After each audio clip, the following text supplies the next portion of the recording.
And we're back here on our ESPN Esports VALORANT Launch special. Thank you for joining us. 12 hours. We are live here from noon to midnight Eastern time. Tyler gets to take a little bit of a break finally after he spoke with the developers of the game as well as some pros. So I'm back, and now we're taking it all the way to the C-suite. Yeah, that's right. We're talking to the CEO of T1, Joe Marsh, who is joining us all the way from South Korea, and he is currently in Faker's streaming setup. What have you touched, Joe? Have you moved things around? Yeah, so I touched his temperature, his thermostat, so I've lowered it a little colder. I messed with his chair, unfortunately, and I forgot to check where his setting was. So hopefully, when he comes in here tomorrow, he's not gonna, be upset.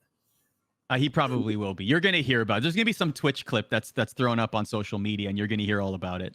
They took his keyboard and mice away though, so like I'm using like a generic set, so that was good. Yeah. So I want to dive into particularly T1, their philosophy on how they have signed players, and because T1 was really the first major organization to sign a professional Valorant player. But before we get into all of that, there is still one player remaining on this squad. There's Brax, there's AZK, there's Crashies, there's Food, and T1 posted today. We see a bunch of cards here, one of them with a black square that says Exodia, the Forbidden One. Can you tell us here, live, right here on our stream, who Exodia, the Forbidden One is? What gives? So I can't tell you who it is because my social team will be mad for all the good videos they have coming for tomorrow. But we did sign our fifth player for our main roster. I'm hoping our fans and the community will love it. And we look forward to winning the event tomorrow. So we'll see. Okay. So T1's going to be a part of the Twitch Rivals event tomorrow. And your fifth player, whoever that may be. And chat, feel free to throw in who you think the fifth player is. That fifth player, this will be a full team for T1 competing in this tournament tomorrow. Yeah, it's not Faker, too. I know that everyone wanted Faker to play. Fair enough. He's training for Summer Split right now. Okay, fair enough. So that's interesting. What about one thing we were talking about before we went on the air is this might not be it for signings, right? Like a lot of orgs have signed and made announcements for teams. T1 might have a little bit different of a strategy. Yeah, so we're going to kind of run squads on both NA and Korea to start. Obviously, when the Riot figures out where they want to land in terms of league structure, we're going to go in NA. But for us, obviously, with our Korean org heritage, we definitely want to invest in the Valorant scene in Korea. There's a lot of really good players out here, obviously mechanically, and I think they can transition really well to the game. So we've signed one player. I was interviewing a coach yesterday with our staff. So we definitely want to build up the scene here in Korea as well and make it thrive, because I think in any ecosystem in competitive esports, you definitely want Korea to have a really strong presence in that. We want to make sure that we foster that. So this is a strategy that T1 will take to make one NA team, one South Korean team, at least for the foreseeable future until Riot officially gets involved? Yeah, exactly. Until Riot says you can only run one, obviously the Korean team will stay in their region, but we'll run an academy roster too in NA. So we'll have a set of younger players that are up and coming that could feed into our main roster as well. So we really want to invest in the entire ecosystem and the team. And for us, I mean, jumping in from South Korea to NA, that's why we went first. We wanted to make a splash to kind of plant our flag in the States with a game that we really believe in. Are there other regions you're going to do this for as well? No, just these two. Yeah. Okay, interesting. And you have one South Korean player signed right now. And you have eyes on others? We do, yeah. We have eyes on others. We're going to put out a note, I think, later today about trialing and like we do for Legends. So with the game actually launches here pretty soon. So we get it earlier than you guys do in the NA. So we'll get a little bit of early access to it. Do we have a name of the player signed, or are we allowed to know yet? Yeah, we'll announce the whole roster together. Okay, fair enough. So let's talk about. I mean, the launch is coming, Twitch Rivals, big event. We're going to see a ton of events before Riot officially gets involved, and I definitely want to get your thoughts on what you think the esports ecosystem will look like long term. But let's backtrack a little bit. T1 was the first organization, major org, to sign. Brax signed with T1 even before Brax had a single second of Valorant gameplay. So take me back to when you heard the announcement and when you were making all these decisions at the executive level. Like, why did you decide that you needed to be aggressive in terms of signing players when you heard about Valorant? Yeah, so I think for us, we were looking for a game to kind of mirror what we do in Korea with League of Legends, and we looked at some other titles, but they just weren't a good fit for us. A lot of the top tier players were already taken, and we're not here to build a bottom tier org. We want to be winners. We want to win championships. So when Valorant got announced, when it was Project A, we knew we wanted to jump in and go first. And when we signed Brax, yeah, he hadn't even played the game at that moment, but Riot thought highly of him, and we did our diligence on him as well, and he's a good kid, and I'm excited to give him an opportunity to kind of change his own personal narrative, and he's been nothing but a pro for us. He's been a great leader. He's helped us with our roster and our coaching staff, so he's been an absolute joy to have on the roster and be a face of the franchise in NA. So that's interesting because, like, even as an executive, you got to do background checks and you know what's out there of your players, right? Like, how have you seen Brax change the narrative of his own storyline with what happened to him in CS:GO, getting banned, etc., for what he did? But like this second chapter, this second life for him in his career in Valorant, how have you seen it develop?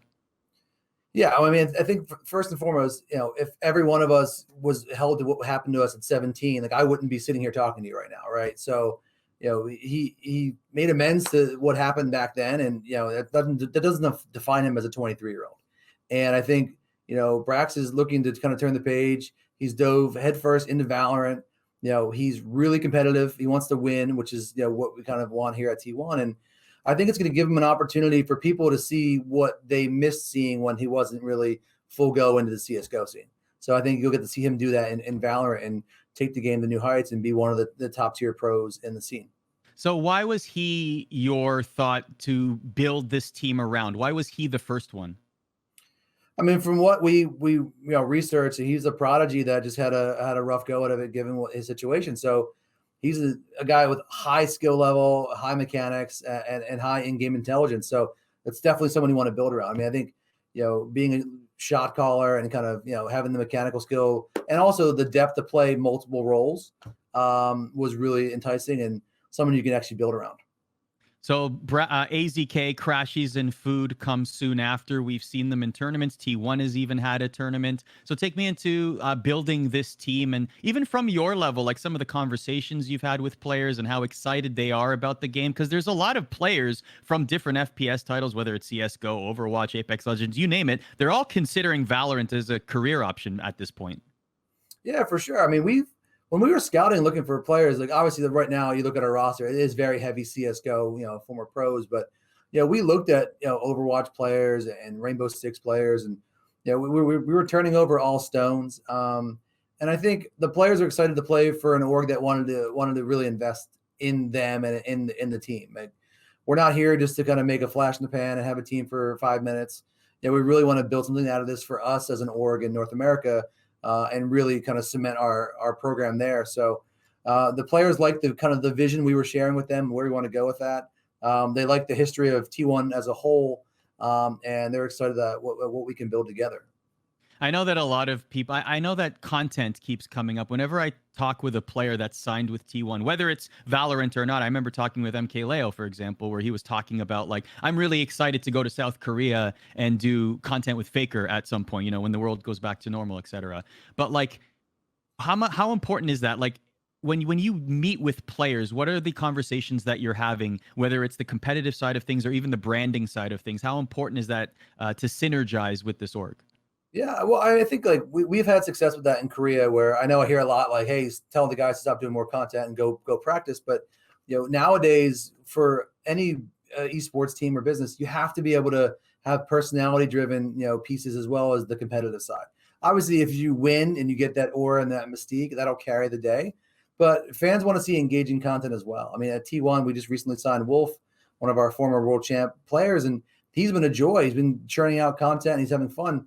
On the pro side, you see our league guys participate in a variety of pieces. So I think it's part of the job. I think it's definitely a piece that helps grow their personal brand, helps grow the org, and it also helps bring in top tier sponsors. I think with a game that's an FPS game, brands are always typically hesitant to kind of jump in given the nature of the game. But if they're seeing what Valorant's like, and the ability to turn blood off and things like that, it's more enticing to bring in non-endemic sponsors.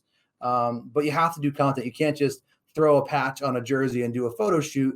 you have to be engaging. You have to do pieces that will entice them to want to get some ROI on what they're giving you as a sponsor.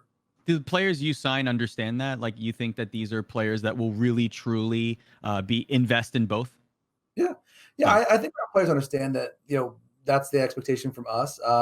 Now, not every player is an extrovert, and that's where you can bring in a host or a personality to kind of drive the conversation. And maybe they do 90 and our players do 10 of the lift, but they still have to be involved because the players want to see the fans want to see the players, not me or the host, right? So you want to make sure that you're giving the fans what they want and giving them personality pieces and things they don't see. They want the behind the scenes stuff. They want the good stuff where they're practicing the scrimming or just doing cool photo shoots and like the goofy stuff that's happening in the back during breaks. I'd like to ask you, like, from a business perspective, do you believe right now in Valorant in terms of players? Are we in a buyer's market or seller's market? I'm curious because we see a lot of supposed dollar figures being thrown out there, and I'll use Sinatra as an example, right? Like, we can assume that Sinatra is making at least the same or more than he did it in Overwatch League to become a full Valorant pro, right? So I'm wondering, from your negotiations, as much as you're willing to tell us, what kind of market is it out there for a Valorant player right now?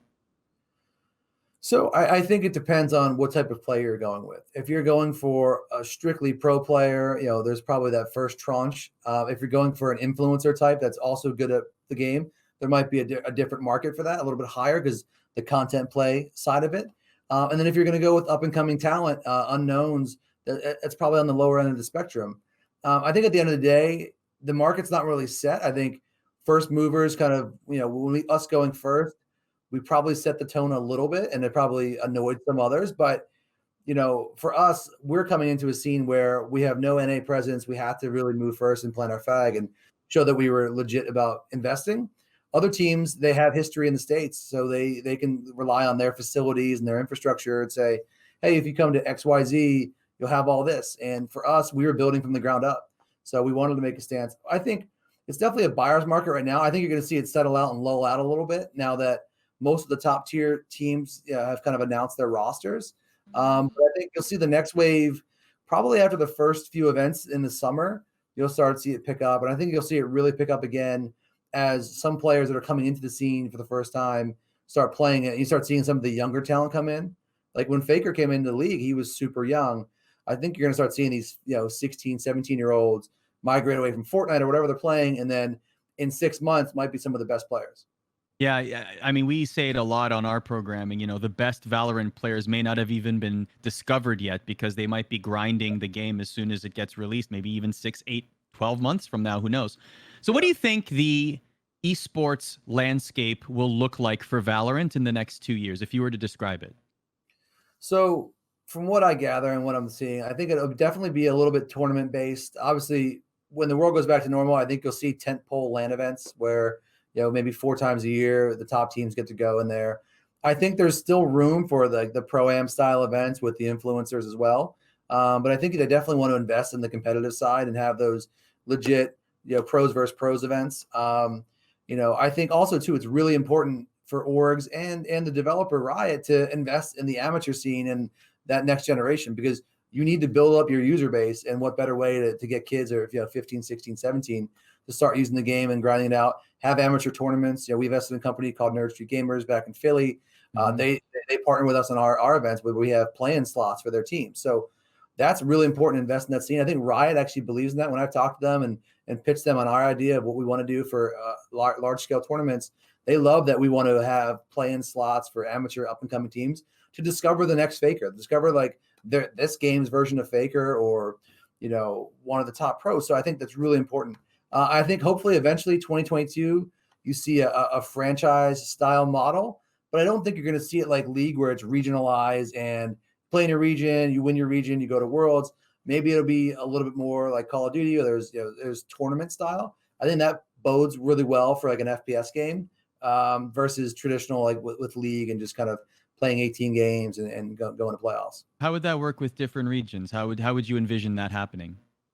Well, I think if you get enough teams in each region, like North America alone, if you have Canada, US, and then Brazil is obviously really popping off right now. You can have sub regions in there. It doesn't sound like they want a lot of regions though. It sounds like they want really 3 or 4 regions, and then maybe you host regionalized tournaments based on demographics if it's on the West Coast or down south. So, but I think there should be some type of worlds event. Like that's always everyone always wants to know who's the best in the world, right? I think you really have to bring those teams together in a marquee fashion in the States or over in Europe or Asia to really see who's the best of the best. And you see it at Worlds with League of Legends. They do a great job with that. That's a storyline that carries throughout the entire year. You have bragging rights if you win, and then like most other teams, you're trying to get back there to set the tone and where you're going with that. I know one of the big storylines, Joe, is that whether or not this game could be the one to be the globally adopted FPS, right, in East and West. What do you think? I mean, if Riot's proved that they can build a great global esports ecosystem. So if I'm going to bet on anyone, I'm going to bet on them to do it. It's just a matter of the player base adapts to the game and likes what they're doing. Right now, there's not enough agents, right? I mean, I know they're releasing one more today. There's only one more map. I think as you start seeing that expand, I think, they can truly make it global. You start seeing agents that are representative of the different regions of the country. I think it'll definitely have that global appeal. And Riot builds games that are like math problems, right? Like you can have the same, comp and strategy, but there's 10 different ways to win that game. So I think that's what makes the game enticing. That's why, what we do in South Korea is different how you would approach it in America and different how you would approach it in Europe. So same exact agents, but different play styles will really drive how the game goes forward. Franchising will be so fascinating for me for this particular game because we have an idea on what the franchise tag is for League of Legends and also for leagues like Overwatch League and Call of Duty League, right? Like, do you have a number in your mind what a franchise might cost in the Valorant League? I mean, I'm assuming it would be similar to what they were selling them for in LCS on the early side, not like the resale value. But then that's also 2022. And they might think, hey, franchise model's not the way to go. And maybe they go TO style where they're bringing in operators to run these events. But I think at the end of the day, Riot is going to want to own this and kind of manage it themselves and really put their thumb on it and stamp of approval. What are some other orgs that you've looked at and said, okay, this was a good approach? Because a lot of orgs have taken different approaches. Some of them have bought full teams that have done well at tournaments, but they were unknown players. Others have taken perhaps the best players from different titles. Like, which approaches have you appreciated and said, you know what, that looks like a pretty good team? So I think short-term approach right now is like if you bought a whole squad that's been going and scrimming together. Gen G's done that. They took a roster that's been playing together for a bit. I think that in the short term, that's going to benefit, and you'll see success for those teams in some of these early events. I think the teams like us who have been scouting around and trying to find the right fit for the makeup of the players that we have, and working with our coaching staff and our scouting staff, I think that long term is a better fit because you're able to kind of maximize your player pool a little bit and find out who's the better fit for you. So I think I appreciate that approach. So a lot of the other teams that are kind of looking around and putting it together, I also kind of appreciate the approach that Sentinels took with, trying to make a splash with Sinatra and going to another top tier game and bringing them over. And you're seeing a lot of Overwatch players come over. So I think not just focusing solely on CSGO and looking at some of the other titles is definitely a wise approach as you look to find unmined talent. Here with Joe Marsh, who is the CEO of T1, currently in South Korea. Of course, the midseason cup in League of Legends just ended. T1 gearing up for their summer split, and you making some big moves in Valorant. Like you said, you have a fifth player signed that will be announced before the Twitch Rivals event that T1 will be participating in. How active do you want your team to be, or teams? Because you said you're going to be establishing one in South Korea and a academy team in NA as well. How active do you want them to be? How many tournaments do you want them to be competing in a month? So I guess it depends on how they're performing as well. I think we want to be obviously early on in the summer. I think we want to be really active. I think you want to be playing in all the marquee events. I think there's going to be a handful of those. But I also think there's room for some minor events. So if we're getting into two good events a month, 2-3 day events, I think that'd be really good mix for our guys. And we'll see what they do here in Korea. I know they're looking at building some events, and we're actually looking at sponsoring a couple and putting up a prize pot to entice the Korean FPS players to come out and play. So I think at least 2 events a month would be good. Maybe if it allows it, 3, but you still need time to practice and scrim and work with each other and kind of develop, as a cohesive unit, because it's not going to be one player that wins the game, especially in Valorant, as most of us have seen as you've played it. You really need to work as a 5-man. So it'd be really important to get those strategies down. Chat is speculating on who this 5th person might be, Joe. Right now, the leading names are T1 Hiko and T1 Shroud. Those are the comments. I was leaving there for you to comment. I'm pretty sure Shroud's not looking to sign with an org. But hey, if he ever wants to chat, hit us up. You mentioned something earlier that I want to dive into. Correct me if I'm wrong. You said that if you had to choose one region, let's say that it gets to that point where Riot says you can only own one team in one region, you would choose to have a Valorant NA team over a South Korean team?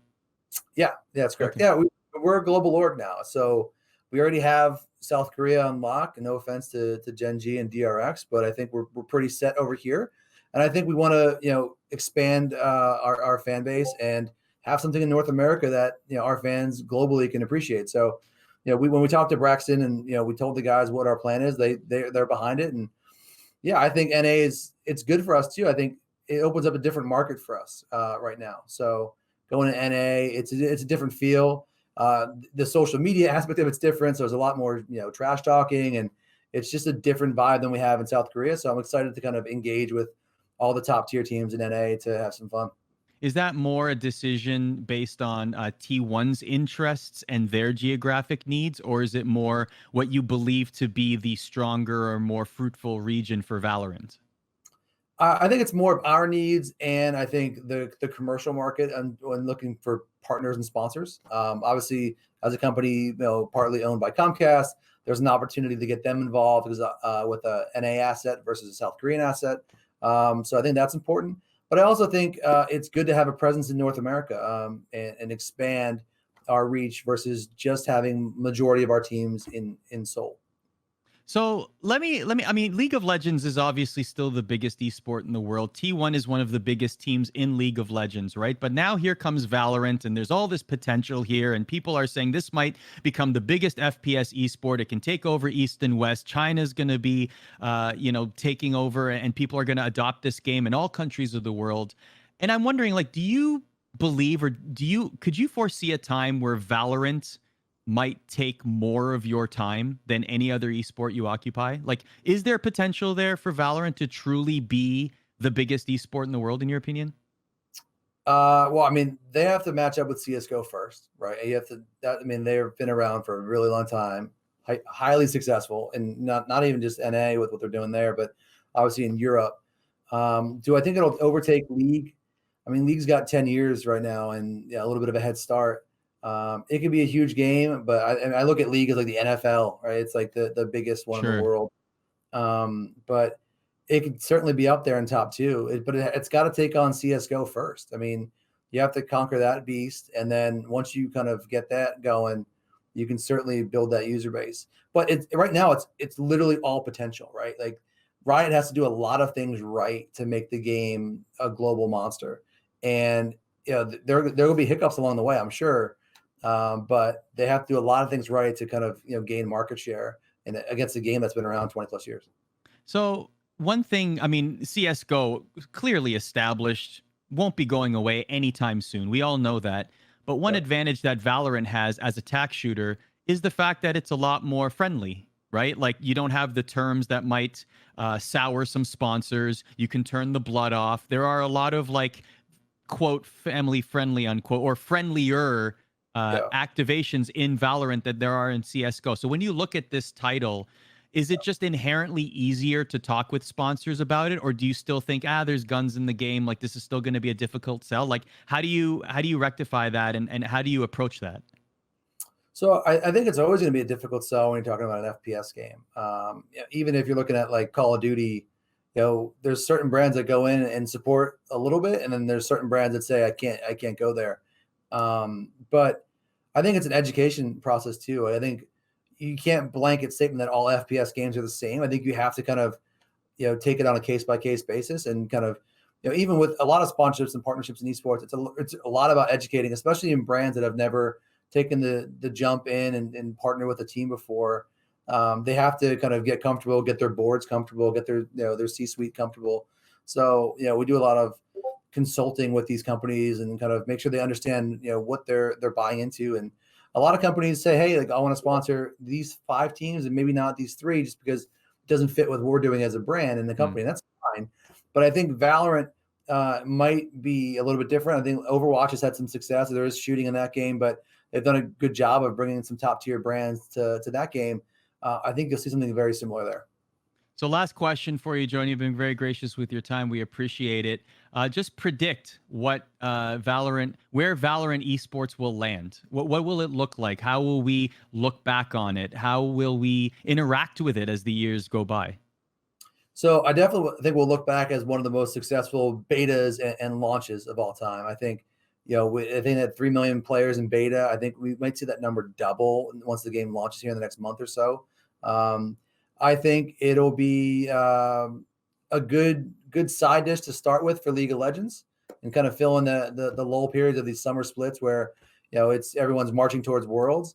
I think they'll give us something to cheer about. But I think at the end, when we look back, if they go to a really great global tournament model where you can win a couple big marquee events and then go play the best in the world, I think that'll be a great opportunity for the game. And I think if they keep adding it like they do with League and adding skins and adding the ability to put team brands on there and integrate new agents and maps, I think that definitely the sky's the limit. Let's end on this. That's a very good point, right? Because like a game like Fortnite is pop culture at this point, right? It's like dictating the mainstream. It's almost like a late night talk show stop for brands and athletes, et cetera, at this point, right? Where can Valorant fit in that scheme of getting the eye of the mainstream? Is that possible at all, or is this more something that will be revered by the esports bubble entirely? No, I think it'll transcend the esports bubble because FPS games are games that athletes and musicians can play as well. So you can run a 5-stack with a musician or a K-pop star or whatever. So I think like Fortnite, you can shoot. It's easy to move around. You can pick an agent that's a little easier to play. So I think it'll definitely transcend. It won't just be hardcore esports fans. I think you'll see an opportunity for stars to kind of get involved and see some fun with the pro-am. Like you said, like Fortnite is definitely like a marketing tool right now. They're doing concerts and games. It's a different kind of feel. This will be a highly competitive game that can have some really great social aspects to it as well. They just have to partner with the right people that are authentically playing games and not just their agent told them to go play Valorant for a day.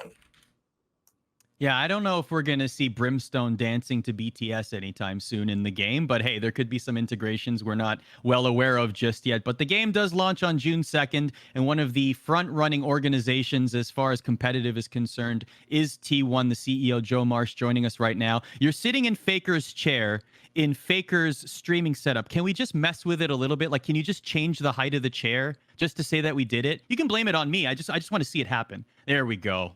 That's nice. So now Faker will sit in his chair and he'll be like, who messed with my chair? And now we will all know the secret.